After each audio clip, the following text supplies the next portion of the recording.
विवाह में अड़चन या बाधा, यह आज के समय में एक बड़ा प्रश्न हो गया है।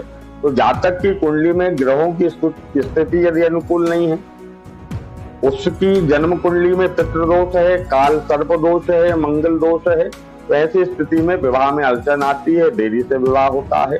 सूर्य या गुरु अनुकूल नहीं है, सूर्य या गुरु जो है वह कुंडली में अशुभ फल देने वाले हैं, तब भी विवाह में अड़चन आती है।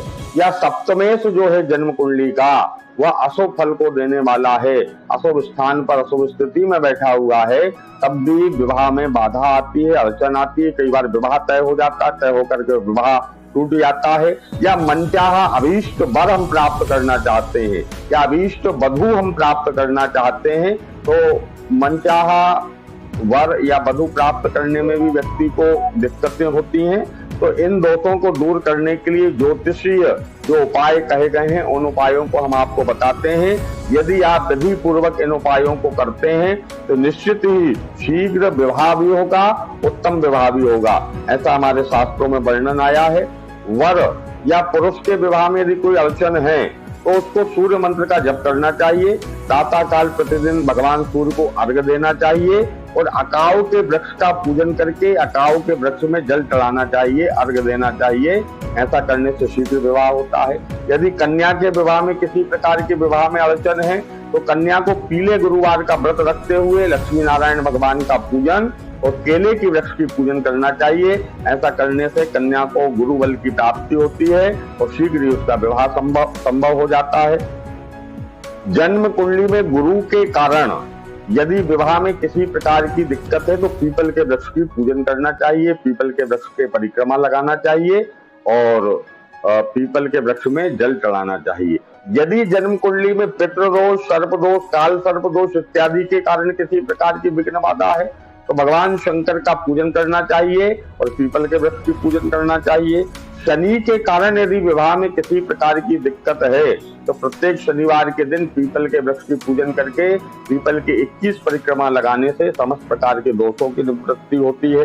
इसके अतिरिक्त यदि कन्या को अभीष्ट वर की प्राप्ति करना है, मनचाहा फल प्राप्त करना है, तो जो सारे संसार में जो एक व्रत बड़ा सर्वोत्तम व्रत है वह व्रत है 16 सोमवार का व्रत। कन्याओं को 16 सोमवार का व्रत रखते हुए 17वें सोमवार को विधि पूर्वक व्रत का उद्यापन करना चाहिए।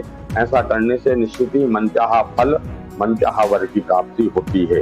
और यदि एक और उपाय है, वर हो या कन्या दोनों के विवाह में यदि किसी प्रकार की अड़चन आ रही है तो एक पीले वस्त्र में 7 हल्दी की गठान, 7 सुपारी, 7 सिक्के, 7 जनेऊ और 7 मुट्ठी चावल रख करके अपने पूजन के स्थान पर भगवती को वह पीले वस्त्र में बंधा हुआ पूरा सामान कुल देवी और देवता के नाम से समर्पित करना चाहिए।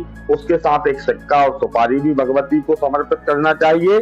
40 दिन तक अपने पूजन के स्थान पर इस पोटली को रखे रहने दें और वर को जो है 40 दिन तक पत्नी मनोरमाम देहि मनोवृत्तानुसारिणी इस मंत्र का, पूरे मंत्र का जो है 40 दिन तक पूजन के स्थान पर जप करना चाहिए और कन्या को जो है मंगला गौरी का पाठ करना चाहिए। यदि 40 दिन तक वर या कन्या इस प्रकार भगवान का, भगवती का पूजन करते हैं, इन मंत्र का जप करते हैं, तो 40 दिन के पश्चात यह पोटली जो आपने भगवती के सामने रखी है कुल देवी देवता के नाम से, इस पोटली को ले जाकर के किसी मंदिर में दान कर देना चाहिए। ऐसा करने से भी वर हो या कन्या जिसके विवाह में बाधा आ रही है, अड़चन आ रही है, शीघ्रातिशीघ्र और उचित स्थान पर उत्तम विवाह उनका संपन्न होता है।